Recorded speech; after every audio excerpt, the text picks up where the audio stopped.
صباح الخير. صباح الخير صباح الخير.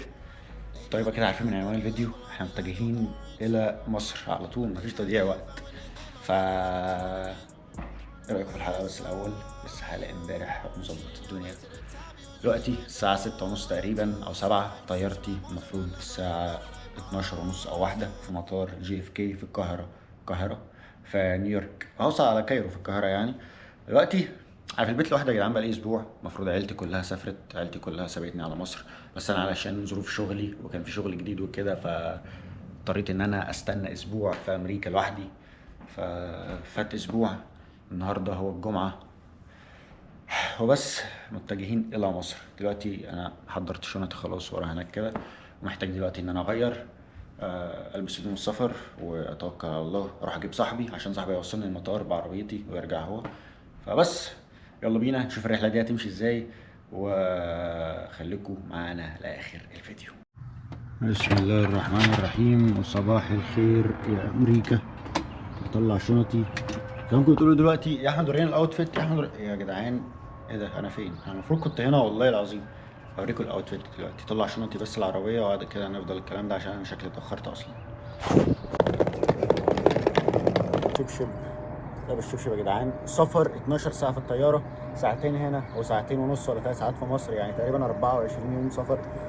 ايه رايكم بس في الساعه بتاعتي؟ ايه رايكم في الساعه ده الاوتفيت كده؟ عارف ان الاوتفيت ضرب نار يا جدعان، محدش لازم يقول وكده، انا عارف. يلا بينا يا جدعان عشان انا اتاخرت وبتمرقع، واقسم بالله عشان انا لوحدي وكده فمحدش بيقول لي يلا يلا يلا، فانا قاعد ماسك التليفون. فيلا بينا.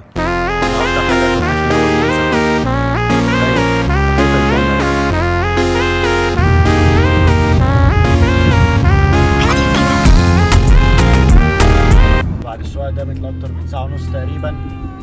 حب ايه؟ ثانيه ام كلثوم بس نشوف حب ايه دلوقتي. معايا دلوقتي تقريبا 20 دقيقه ونوصل المطار. فاوصل المطار ونشوف هنعمل ايه. في حاجه كده هجربها النهارده لاول مره في المطار، فعشان كده هنجربها مع بعض.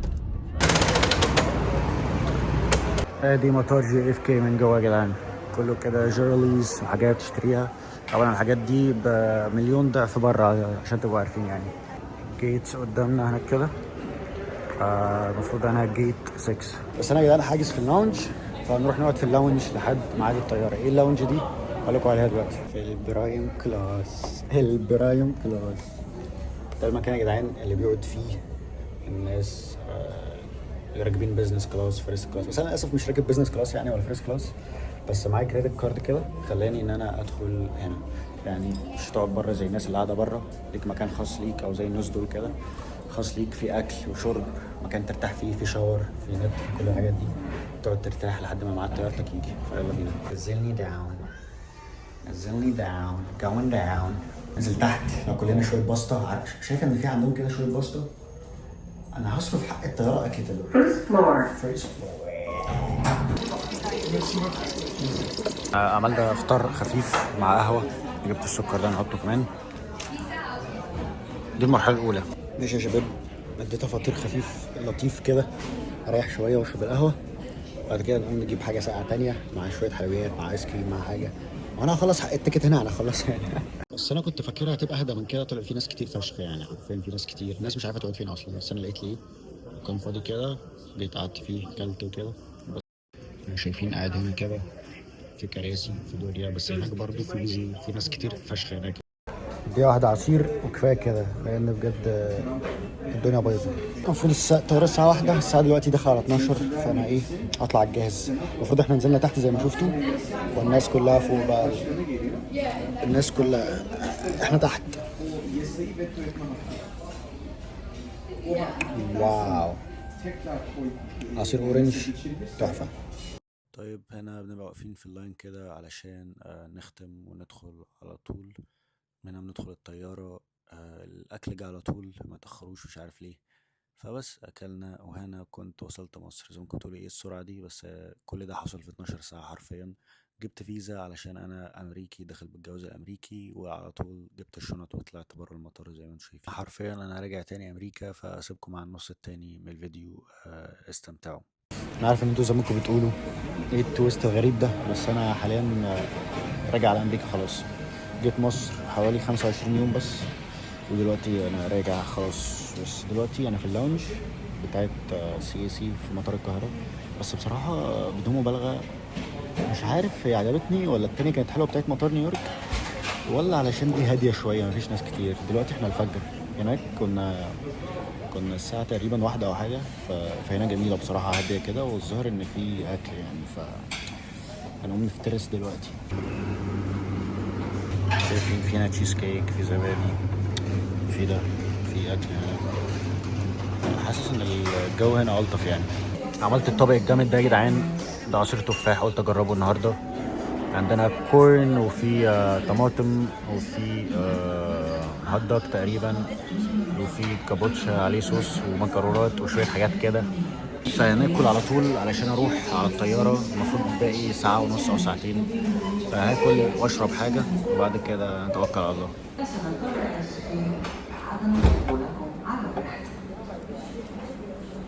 Your attention please. Passengers for Egypt Air, please note that you must show.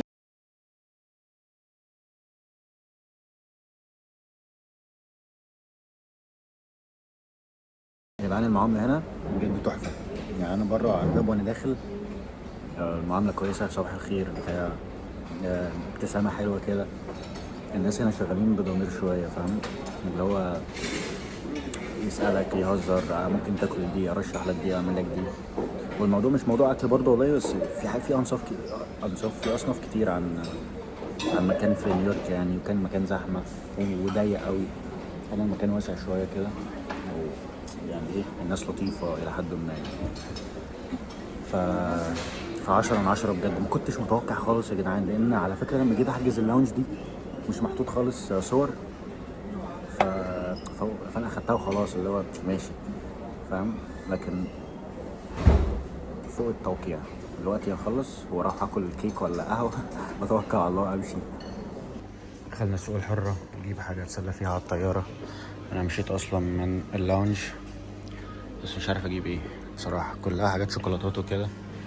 الحق المكندرة بتاعت بلبن، ماشي، كلها حاجات مسكرة، وانا كده هيحصل معايا حاجة مش كويسة. ممر السعادة، ده ممر السعادة ولا ايه؟ جبت كام هدية كده للاتش ار بتاعتي، كام هدية كده بسيطة، وهرم كده وابو الهول وشوية حاجات بسيطة، وباي باي.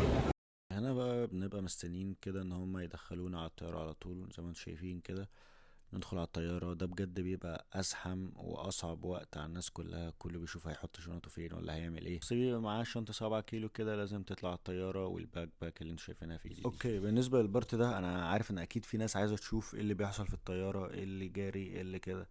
بصوا يا جدعان، من كتر التعب بجد بجد أنا آسف ما صورتش أي حاجة. أنا خدت كام صورة كده، ممكن أنزل لكم صور. انا ما كنتش نايم قبلها ولا بعدها، هقول كده في اخر الفيديو.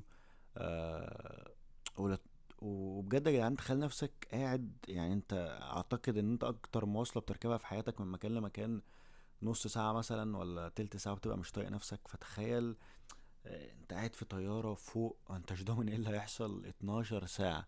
لو 12 ساعه انت يعني الكرسي بجد على قد ما هو ممكن مش ضيق قوي بس مش واسع قوي لدرجه انت يعني.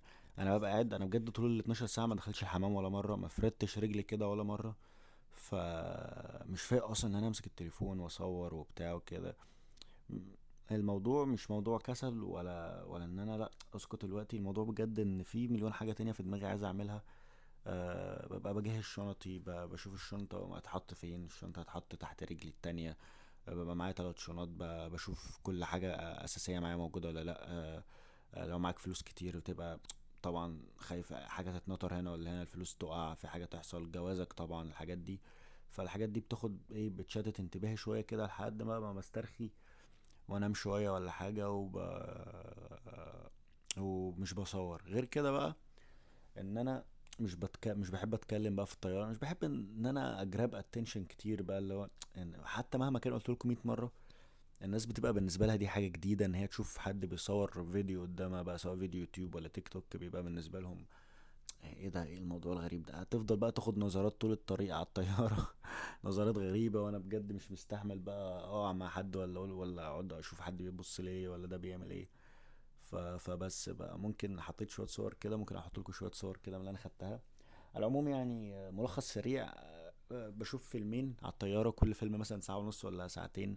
اي فيلم مصري نازل جديد بسمع شويه اغاني، بمسك التليفون شويه، بيبقى فيه نت فوق على الطياره، بقعد اكلم صحابي شويه شات ولا حاجه ولا على الواتساب، بتسلى شويه مع صحابي، وبقيت الساعات بقى بنامها، فده اللي بيحصل يعني فوق. بس بعد 12 ساعة تقريبا وصلنا على نيويورك جي اف كي. بتشوف ايه المكان اللي انت هتدخل منه، بيبقى فيه اماكن للامريكان واماكن للناس اللي معاها فيزا وجايين لاول مرة وهكذا.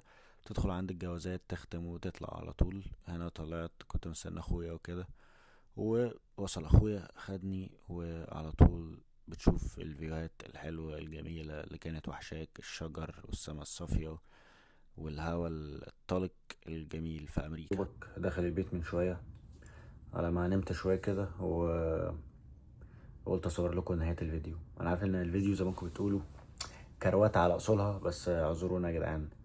انا بجد ده الشوية اللي انا بتكلم فيهم بقى في اخر فيديو في اخر كل سفرية، فاحكي لكم سريعا كده من اوضتي المتواضعة ايه اللي حصل، عملت ايه وهكذا، في دقيقة او دقيقتين سرعة كده. ثانية اقفل الباب واجيلكم. بصوا يا جدعان، بالنسبه لي الاجازه دي في مصر، هو فين المايك؟ ماشي المايك الناحيه دي. كانت اجازه سريعه جدا، يا دوبك نزلت 3 اسابيع ورجعت على طول علشان ظروف شغلي وكده. كنت كلمتكم في اخر فيديو ان انا استلمت شغل جديد وهكذا، والوضع ما كانش احسن حاجه يعني، لان كنت لسه بادئ. ورحت قلت لهم ان انا عايز انزل مصر وهكذا، فكان في ظروف في مصر وكده. فرح اخويا باي ذا واي يعني، فنزلت حضرت الفرح. وبالصراحه 3 اسابيع عدوا اكنهم كتير قوي يعني. مصر في الصيف حاجة غير متوقعة بجد. من غير تكييف ولا من غير مثلا حاجة مبرداك في البيت، انت عايش في جهنم بجد.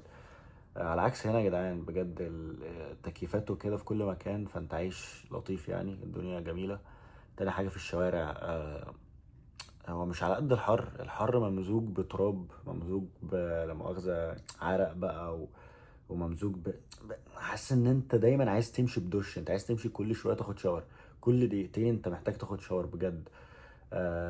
غير كده بقى الناس مش الناس يعني، تحسس ان الناس ماشيه محدش طايق وشه بجد، محدش طايق نفسه عشان يطيقك انت، محدش يعني اللي هو يا عم ماشي يلا عدي يومك بقى بسرعه، خلينا نشوف هنعمل ايه.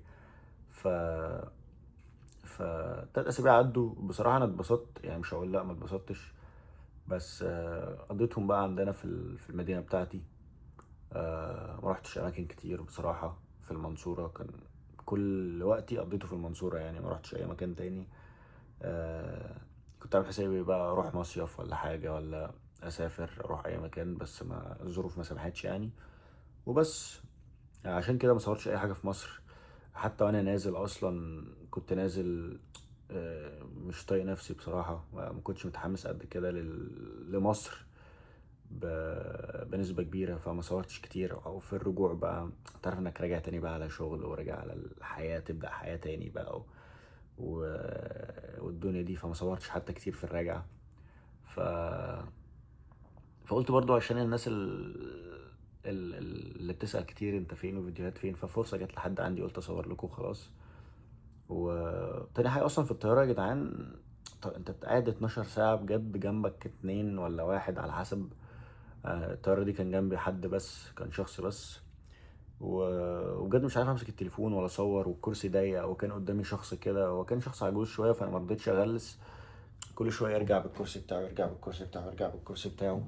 لما رجع خالص عليا كده قلت يلا يمكن تعبان ولا حاجه، اعتبره زي والدي ولا حاجه. فما رضيتش ان انا اقول له يطلع قدام، خليه يريح ظهره. وانا بجد قضيت ال 12 ساعه مش عارف انام يعني، اجي حالي شويه، اجي حالي شويه، انام كده شويه. بجد اصعب نوم يا جدعان 12 ساعه، انت بجد يعني المفروض تاخد منوم ينومك 24 ساعه. ف لازم نركب بزنس كلاس بعد كده. نركب بزنس كلاس منين بقى؟ محتاجين نشتغل اكتر. فبس ده اللي حصل، وده اللي حصل في مصر، وده الموضوع يعني. اتمنى يكون الصوت بيسجل بعد كل ده. فهضطر انهي الفيديو هنا، واشوفكم فيديو جديد بصراحة مش عارف امتى. نفسي اصور كتير والله زي الاول، بس الظروف.